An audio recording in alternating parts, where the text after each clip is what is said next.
What's up, Cards Chat? Jeff Gross here, and today I wanted to speak with you on a topic that I find is something that gets a lot of questions. A lot of I see in the forum, especially people asking about studying and how much time is appropriate to study for poker. So, this is something that is a bit tricky, and to break down what studying is per se, I want to give you a couple different options that you might be able to look at when you decide that you want to dive into the analyzing of your own game. So I think a good rule for amount of time to study is about 50-50 with playing and studying. So if you want to play a cash game, if you want to play some tournaments on a given day, I think it's important that you take about the same time that you're playing and you actually use that time to study. So, if you want to play 40 hours in a week, maybe you should look at trying to play 20 and study 20.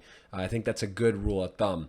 Now, when I talk about studying, there's a bunch of stuff now about PO Solver and these different formulas and ICMizer and some pretty intimidating stuff.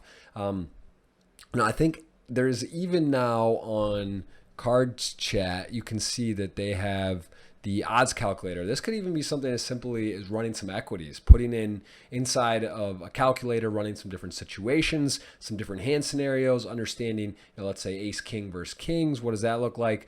Doing some math of ace five suited, plugging in some bluff combination of hands that you may want to be aggressive with, and then looking how those equities play against some other common matchups. So that would be one way to study. Another way of studying is talking with friends. Now this, I think, is the most powerful way. If you have a group of friends, or if you have some poker players that you feel they do well, they have good results, and they're willing to talk poker with you, I think this is a really great way to learn. And it's also fun, in this scenario, it's not as tedious as studying some of the solver work and some of the intimidating stuff that you can dive into. But this way you get to talk with friends, you get to look over hands, you get to recap, put your hand in a format where someone can recap the action and you can discuss what they would do and why. And I think this is something extremely, extremely valuable and something that you should be really looking into, enjoying part of the process.